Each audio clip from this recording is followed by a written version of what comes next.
Okay, we are recording. So let's go ahead. Now here's a problem where we want to find the volume of a tetrahedron enclosed by some surfaces.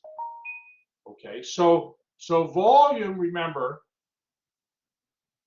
is equal to the double integral of a function where you specify the order of integration. So we don't know whether we're going to do dy dx or dx dy. So we call that dA over region D. And based on what we want to find here, the volume, we're going to be computing this double integral. So we're going to need to find 4 limits, and we're going to have to decide what the order of integration is. Let me give you a moment to copy the problem down. Let me know if you have any questions.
Okay, so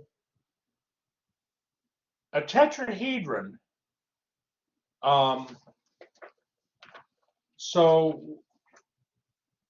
tetrahedron, what's tetra stand for? The tetra. How many sides does a tetrahedron have?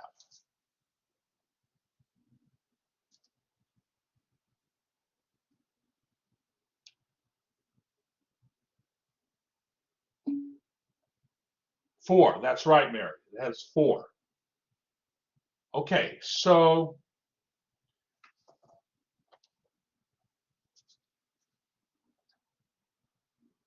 how are we going to picture this? Well, I always think, okay, what are my top and bottom surfaces? There are 4 surfaces here, and actually there are 4 plane surfaces. A tetrahedron has 4 plane surfaces.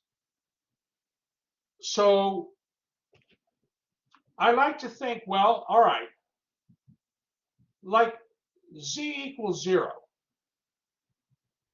What does that mean, z equals 0? What plane is that? What coordinate plane is that? Z equals 0. Right, Mary, that's the xy plane. So, all right, hang on here.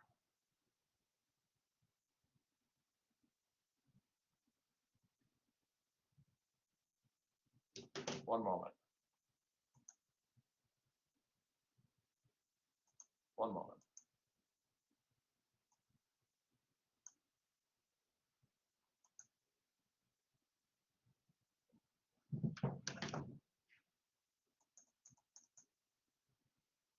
Okay, so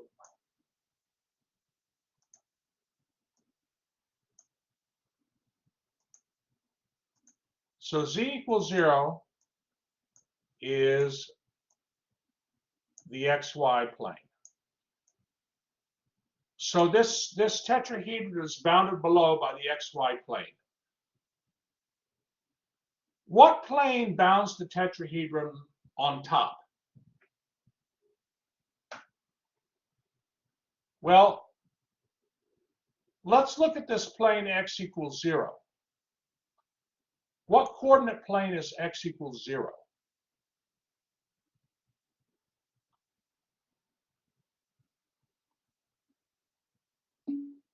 That's right, Norina. Good. That's the YZ plane. So the YZ plane would be, well, that would have to be a side of the tetrahedron. It's not the top of the tetrahedron. It's the side of the tetrahedron. I want to be a little careful how I phrase things. But it's a vertical side. It's a vertical side of the tetrahedron. It's the YZ plane. So now the plane x equals 2y is going to be, if you think about that, that is y equals x over 2. Okay, that is also going to be a vertical plane. If you think of the line y equals x over 2, and you know, just bring that line up and down, it creates a vertical plane. So the plane that's left is this plane here, x plus 2y plus z equals 2. Well, we can write that as z equals 2 minus x minus 2y. That's going to be the plane above. So I'm going to show you. Let's see here. Yeah, I have a picture drawn actually of this. Let me go to the next page.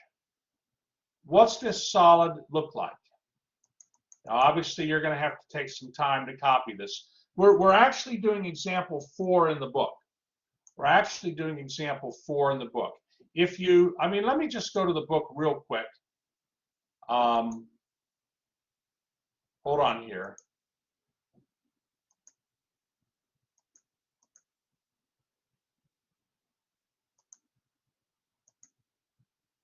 One moment.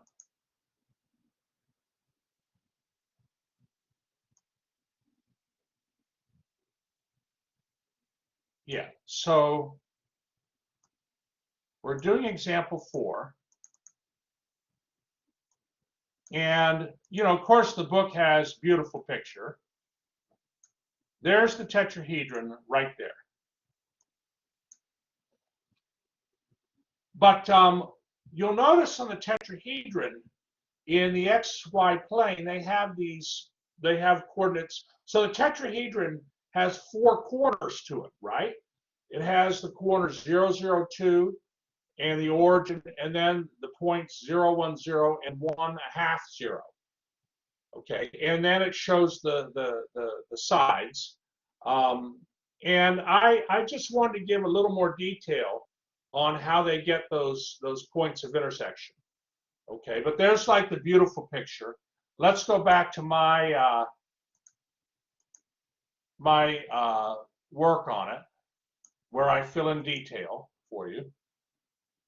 This is the detail the book figures that you can figure out. So let me just walk you through the picture a little bit here. And I know you got to take time to copy it down. I know that. I know that. So first of all, 0, 0, 2, well, I want to say this the right way.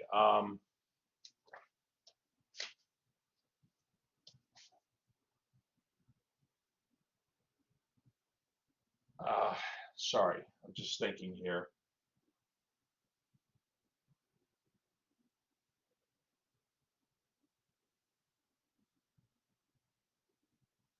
So the z equals 2 minus x minus 2y, okay, is, let me start over here. Let me start here on the note. So the plane z equals 2 minus x minus 2y is going to intersect the plane z equals 0. So that plane coming downward is going to intersect the xy plane. And when that happens, both equations have to be true at the intersection. So we let z equals 0 in, we substitute that in the plane z equals 2 minus x minus 2y, and that's going to give us then 0 equals 2 minus x minus 2y. Well, then if we solve for that, we get y equals 1 minus a half x. Okay, so this line segment here, which I think you agree represents the intersection of the planes z equals 0 and z equals x minus 2y, that's the line y equals 1 minus a half x. And of course, when like in regards to the plane x equals 0, which is the yz plane and back there, if we substitute in x equals 0 into this equation, y equal into that line there, let me just, I probably have it. Yeah, if we do that, we're going to get then y equals 1. So 0, 1, 0 is one intersection point. Now, the plane also is going to, the plane z equals 2 minus x minus 2y is also going to intersect. I kind of want to highlight things. This is also going to intersect the plane x equals 2y. When that plane intersects the plane x equals 2y at z equals 0, okay, well, we're going to substitute in 0 and x equals 0 here because z equals 0 and x equals 2y here. And that means 4y will equal 2. And so y equals a half and x equals 1. Maybe another way of thinking about it, is this. I think I have maybe a better way of thinking about it. Let me see here. One moment. So copy the diagram down. I'm going to write this on paper and see if this makes sense.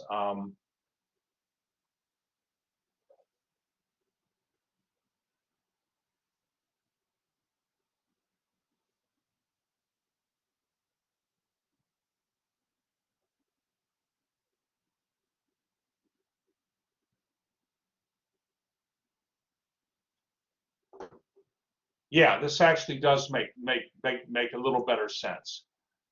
I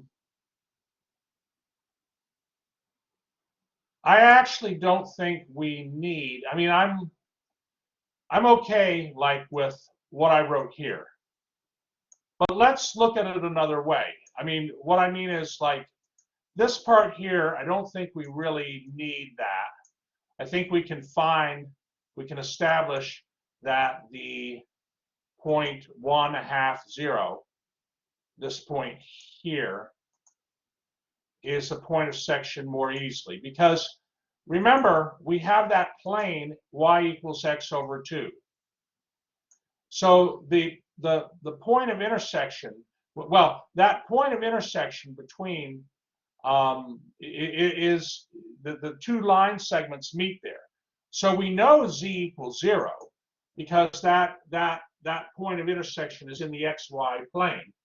But how do we get the 1 and the half? Well, if you take y equals x over 2, and you take y equals 1 minus a half x, okay, and solve, like set them equal to each other. Let me do that actually right here. Let me do that in the whiteboard, and then I'll come back to the picture. So I'm trying to do a fairly complicated problem with you, so that, you know, I know the easier ones you'll be able to do, but what happens when you hit a complicated one? How do you have to think, you know? So yeah, y equals x over 2, and y equals 1 minus a half x. So those two line segments meet, they intersect in the xy plane.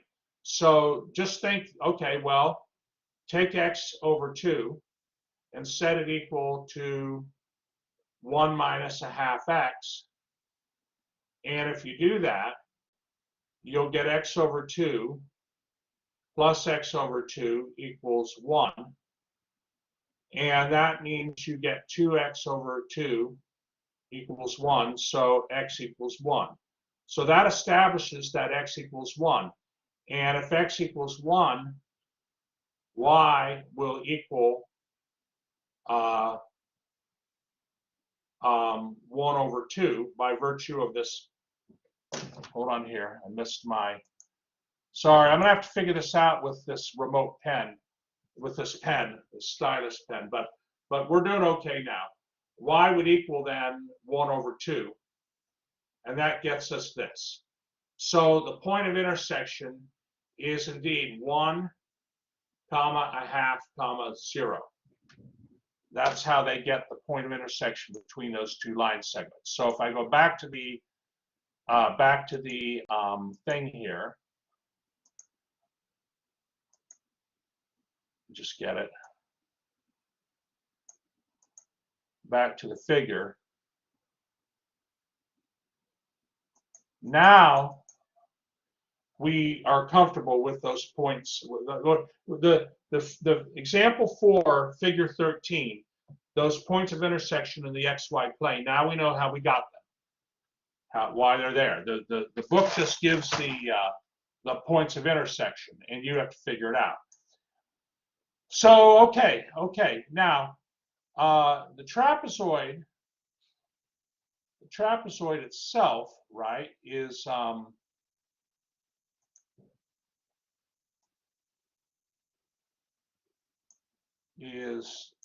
whoops, hold on, don't do that, please.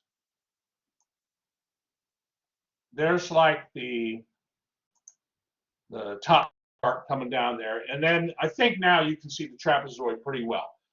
The highest point on the trapezoid is 0, 0, 0, 2. So remember the z equals x minus 2y has to, it intersects the plane x equals 0, and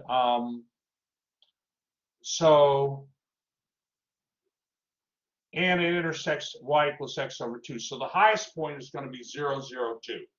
So now everything's established, and region D in the picture here, here's region D. Let me change this to like 2 point.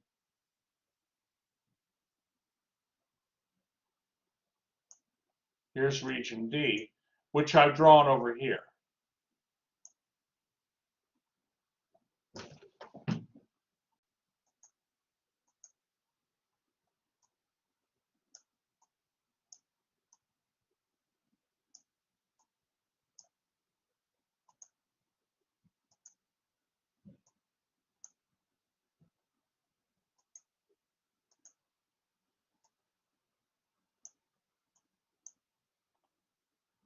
Okay, so the bottom function is y equals, so in region D, which we can, well, hold on.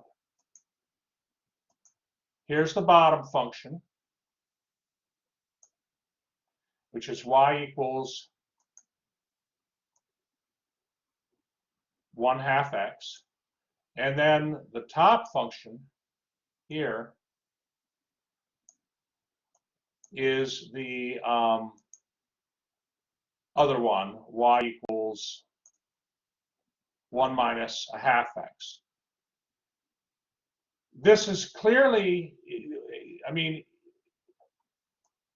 if we treat this as a type 1 region, okay, type 1 region, that means you have a bottom, you have these as bottom and top functions.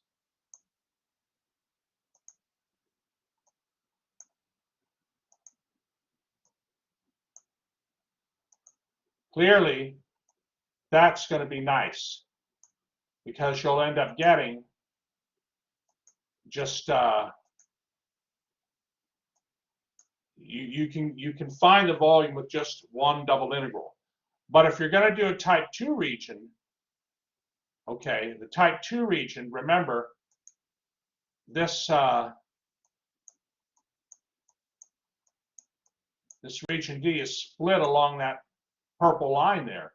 So you would have to have 2 double integrals because the function on the functions on the right switch, they change.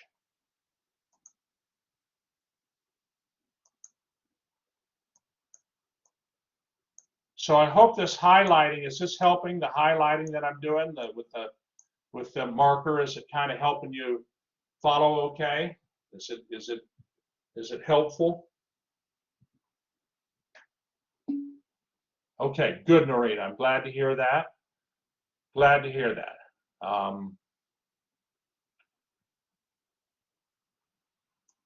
Okay, so what I did just to give you perspective here, here's the volume as a type 1, I'm sorry, as a type 1 region, one double integral, and then here's the volume if you're going to treat the region as a type 2 region. What do you want to do? Do you want to do type 1 or type 2? What's easier here?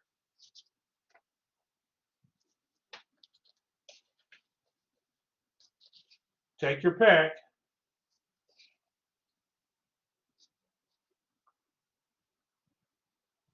What's easier? That's right, Simon. At type 1, you only have one double integral to do. Okay, so if you're ready, I'll go to the next page then. Let me know, and we'll work that double integral out.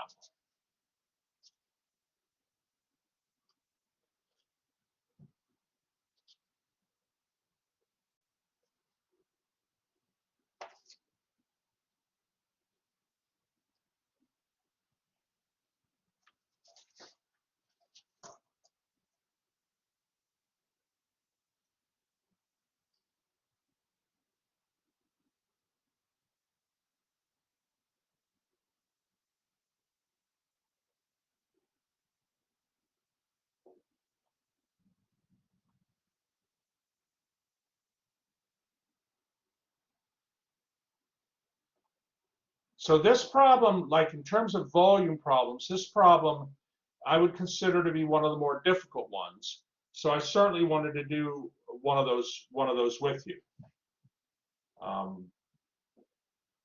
The volume problems you'll see in your homework and on the exam will vary in difficulty.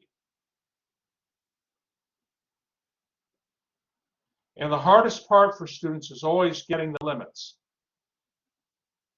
So sometimes the solid, you can sort of visualize it in your head. Sometimes you have to draw some sketches, but it's always important to draw that region D. Okay? Region D should always be written on your paper in your work because it'll help you too. You know, it'll help you from making errors.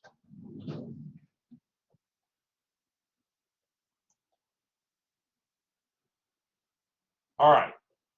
If we're good then, let me go to the next page. Now we want to calculate the volume. We're going to use the type 1 region. And we use the process of iteration. I find these iteration symbols very helpful. We're integrating with respect to y first. So that means you hold the x constant. We treat the x like a constant. And so this would be your antiderivative. 2y minus xy minus y squared. So for the y variable, we have to substitute in y equals 1 minus a half x and y equals a half x, the top and bottom limits.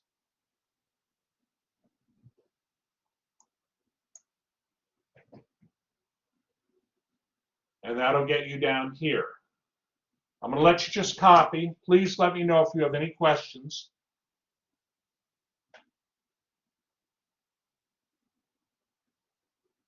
So I'm trying to put in more detail than what's there in the example 4 in the textbook.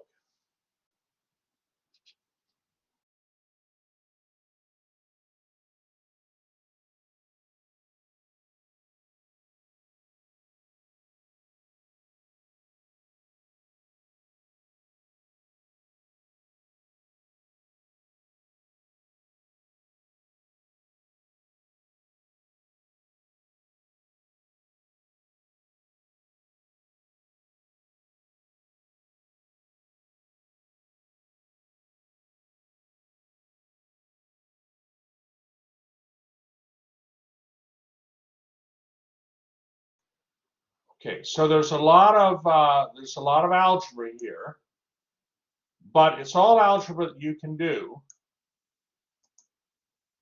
And you know, when you cancel out terms and so forth, you're going to get this integral here.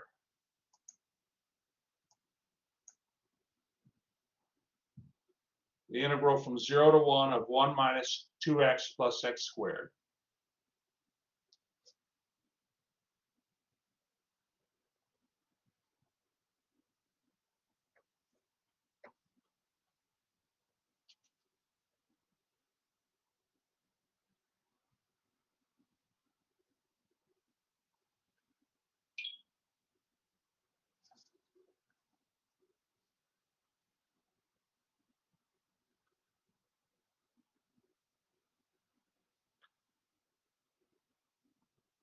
Let me know when you're good with this page.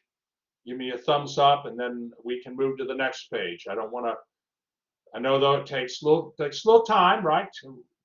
Writing is thinking.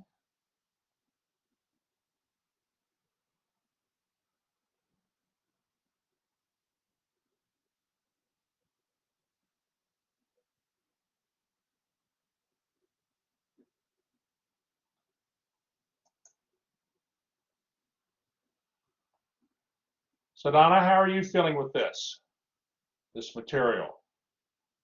I'll just ask a few students here.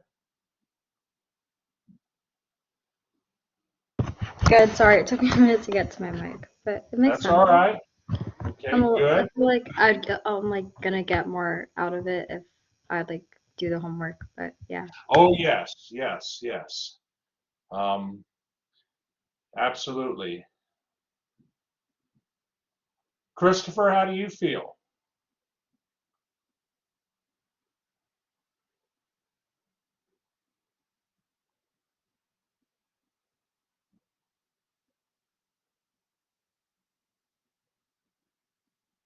All right. Well, let's see here. Simon, how about you? How are you with this? So far, so good?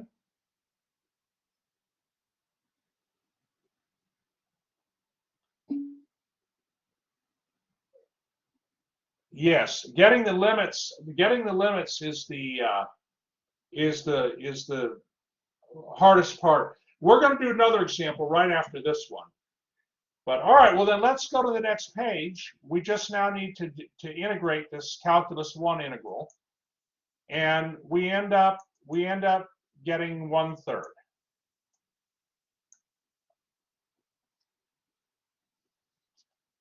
Think if we do another volume problem, it'll be helpful.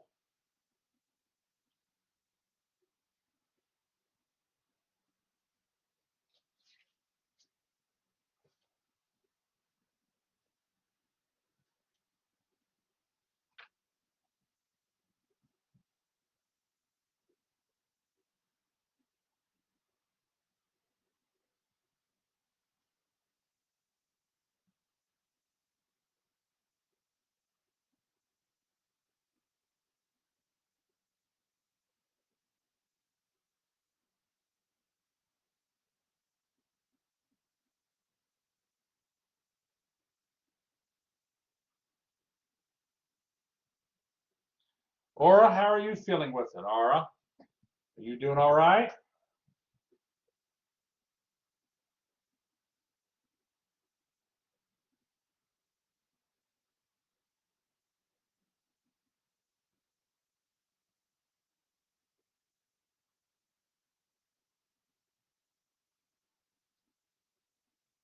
Well, all right.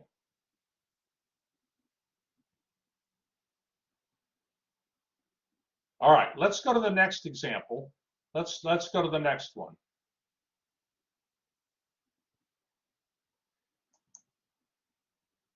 One moment here. One moment, let me get there.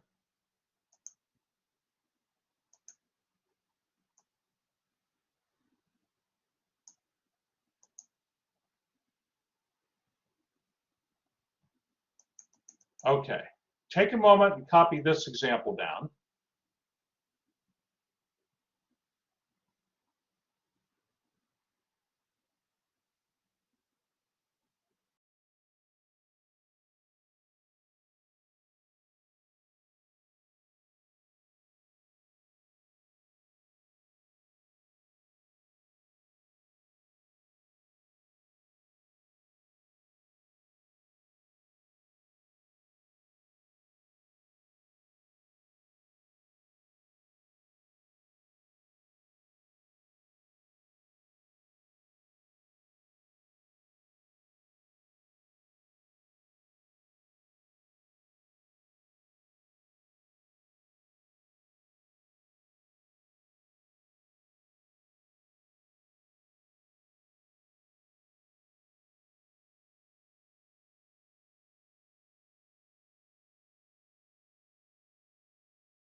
Okay, so now this problem,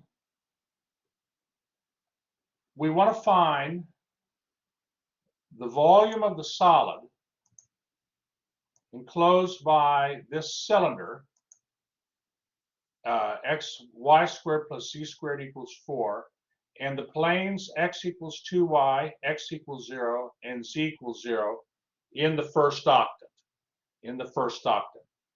So this cylinder, what axis? Well, it's a cylinder with radius 2, and what axis does that cylinder go along?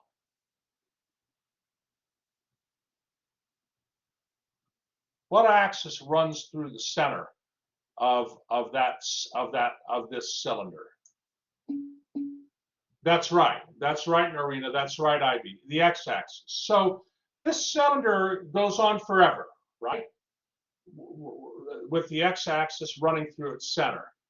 But of course, we can't find a volume that goes on forever, right? That would have infinite volume. So this cylinder, well, okay, it's bounded. It's bounded. first of all, we're restricting our attention to the first octant. That means first octant means that that's the octant where x is greater than 0, y is greater than 0, and z is greater than 0. So the x, y, and z axes divide three-dimensional space up into eight octants. Okay, 8 octants. And the first octant is where x, y, and z are positive. So I always think for these problems, I mean, I have to be able to draw region D. I have to be able to draw region D because remember, the setup is we have a double integral over a region D of f of x, y, dA. That's how volume is represented, right? And you learn, I mean, basically you should have an intuitive feel for that because you were approximating volumes back in section 12.1 when you're adding up the volumes of the brick of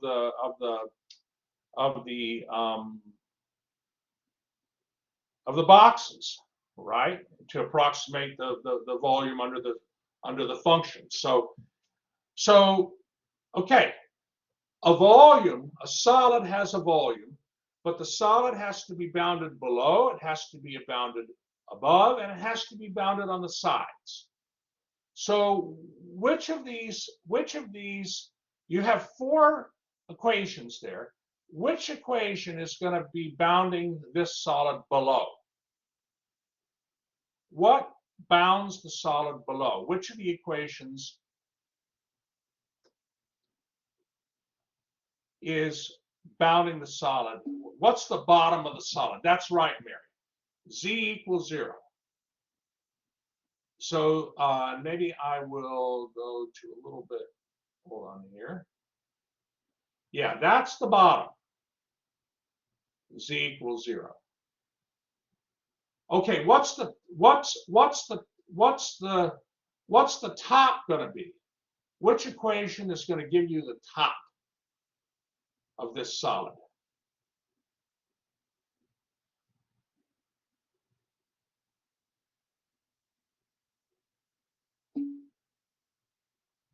That's right, Lexi. The y squared plus z squared equals 4.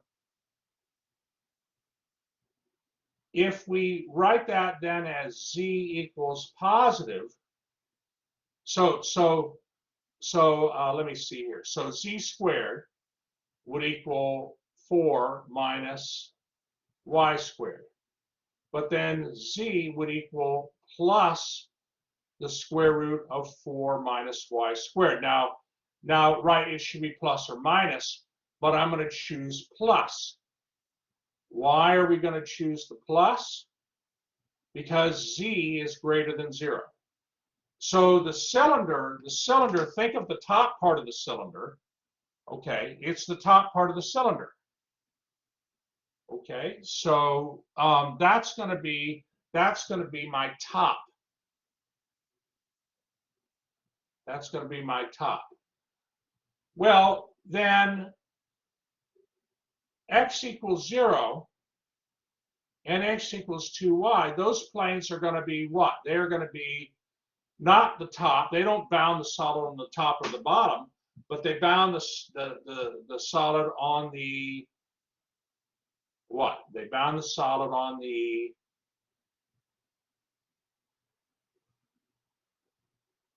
a solid, and this has the top, the bottom, and then it also has what? Sides. That's right. That's right, Lexi. That's right, Norina. Sides. So it can be difficult to draw. It can be time consuming and difficult sometimes to draw a three-dimensional picture, right, of a solid. So a lot of times if we just sort of pause and, think a little bit about what we're going after, we can get that region D. So I want to tell you that this function f of x, y, here, this function f of xy is the top of the solid. It's the top. And we know what the top is. Here it is. And based on the two sides, we can establish what the region D is, because those sides are going to intersect the xy plane and create the region D. So if we go to the next page, then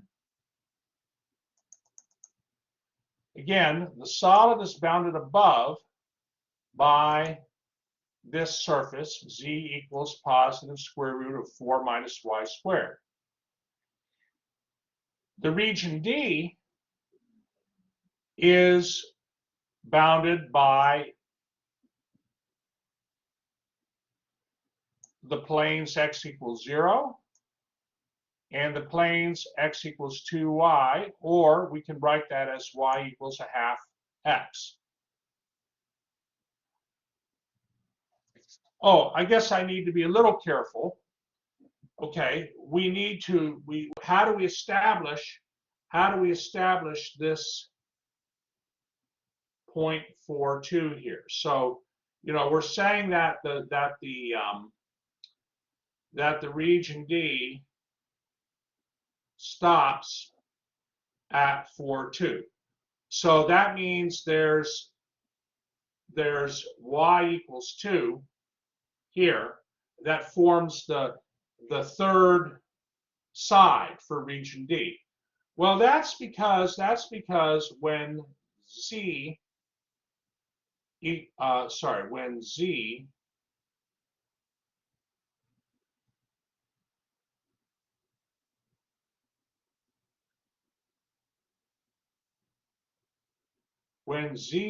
0, okay, the cylinder intersects the xy plane in a line.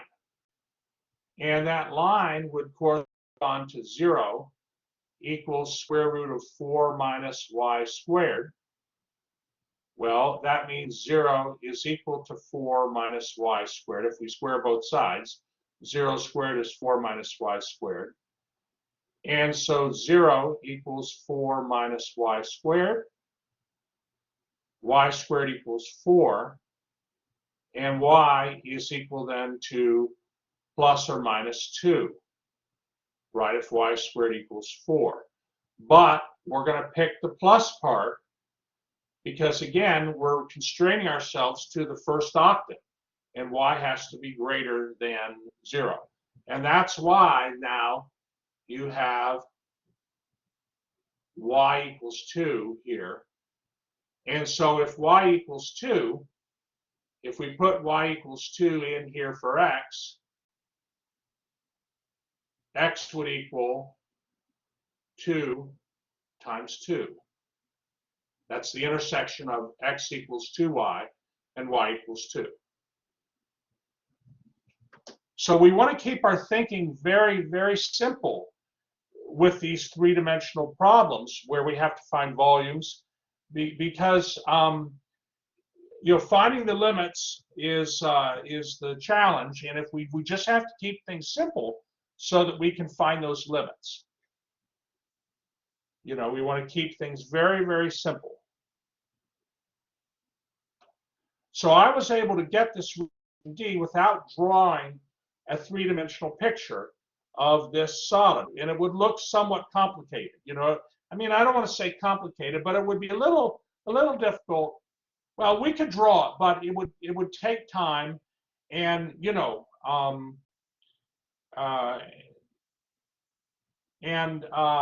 sometimes, well, I'm going to say it the right way.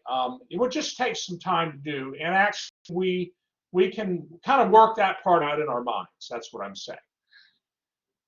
So now we have our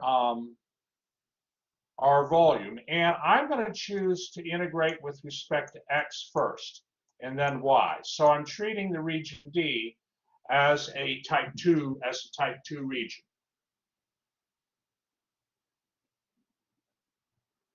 And I also tell you why I'm doing that. It's because the integration will be a lot easier. It'll be a lot easier if we treat this as a type 2 region. Yeah, Lexi's saying the other part's ugly. Right, if we were to integrate the square root of 4 minus y squared with respect to y, we would need to use trigonometric integrals. How many remember have studied trigonometric integrals in Calculus 2? We cover that a little bit, and Simon remembers that. Yeah, Yeva remembers that. But let's try to not need to do that. Let's try to integrate with respect to x, and we can avoid that. That's right. That's right.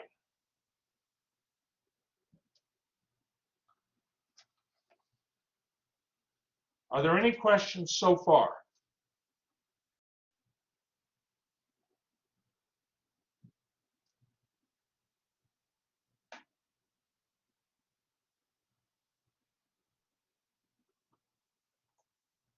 Okay, well, let's do the integration now. We're not done yet. We're not ready to put an answer down because we haven't done our integration yet. So let's do the integration. So first thing I do is I iterate the double integral. This is the exact kind of work I'm going to want to see on your third exam, okay, for these kind of problems. So if we're going to integrate with respect to x here, this means we're holding the y constant. So the square root of 4 minus y squared is treated like a constant then. So the antiderivative then for that integral would be x times the square root of 4 minus y squared. The limits, of course, go from 0 to 2y.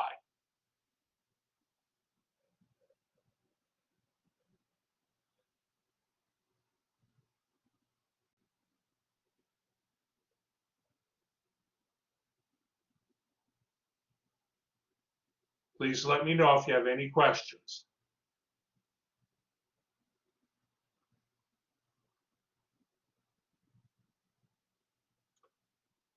Now we arrive at this single integral. It's a clear substitution.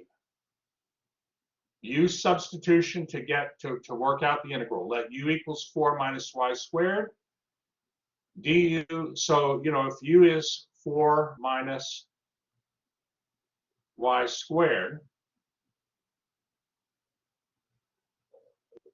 du dy equals negative 2y.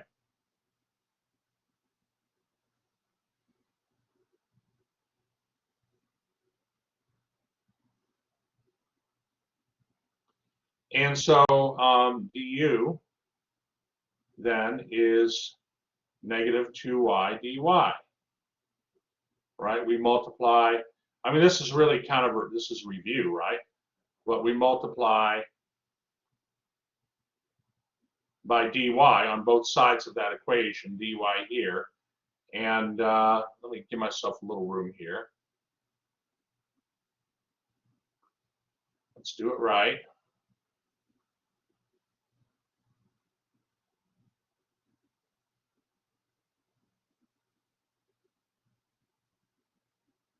Dy here. And so du is negative 2y dy. And so then negative du is 2y dy.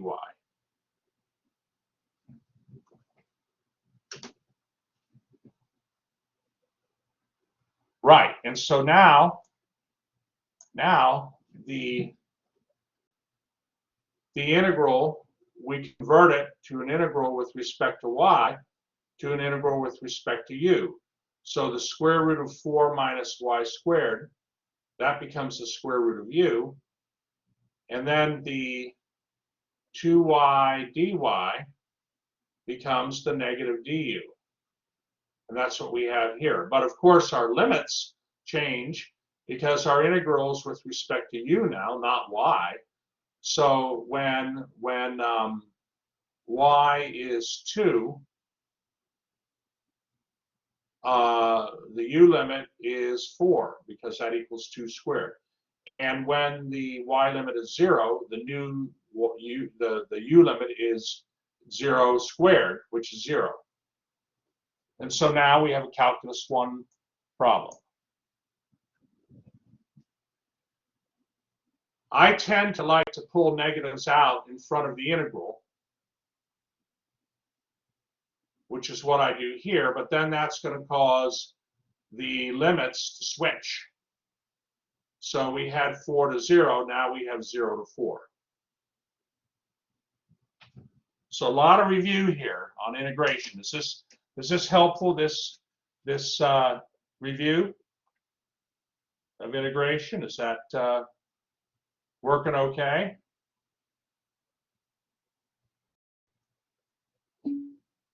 Okay, wonderful, Mary, wonderful. Wonderful IB. Good, good.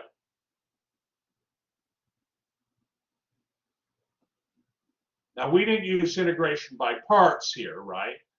But you know, of course, integration, I'll just mention this, integration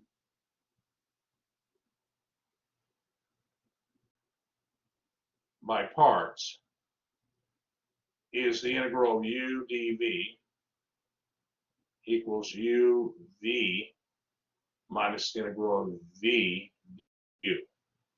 And when you do integration by parts, the limits don't change. Okay. So, okay, let's go to the next page if we're good. Let's finish this off. So the volume then, the antiderivative, well, the antiderivative of u to the half is 2/3 times u to the 3/2. And of course, we still have that negative out in front here. And, you know, you just put in the limits and we end up getting 16/3. So it makes sense that the volume would be positive because this solid,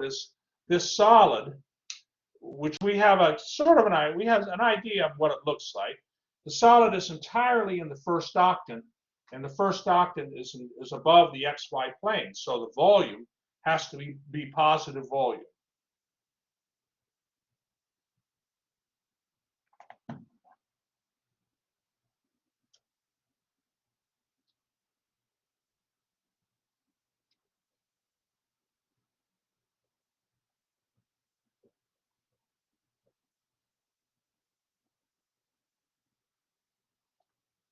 So we've really now seen, we have section 12.3 has been covered pretty well here. I've tried to show you the different types of scenarios that can occur. Sometimes it's helpful to change the limits of integration. Okay, you always have to watch out for that, you know. And so yeah, I'll go back one slide. Yep. One moment, Lexi.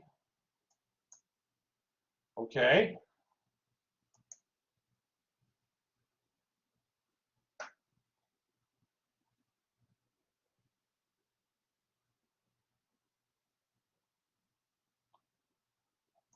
We didn't use integration by parts, but I just have it here as a reference. The integral of u dv is equal to uv minus the integral of v du. So again, the integration for homework problems and for the problems on the exam should be fair. I think it should be pretty straightforward. The challenge often for students is finding the limits.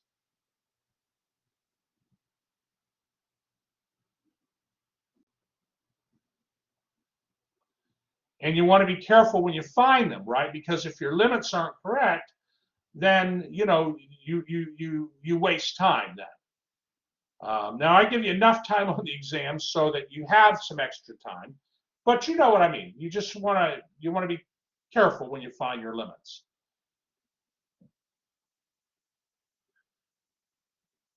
Let me know, Lexi, when you're done with this page 14 then. And Ah, okay, no problem, no problem. Okay,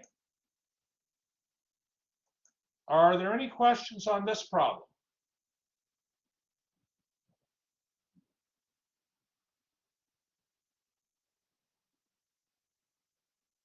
Who's feeling at least reasonably good? Give me a thumbs up if you're, I mean, I know you got to do some practice here, but okay, good. Yeva, Mary, Simon. Simon's getting it more. Lexi's comfortable. Noreena's comfortable. Wonderful, wonderful.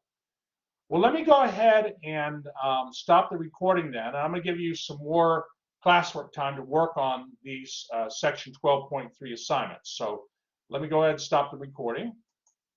Excellent.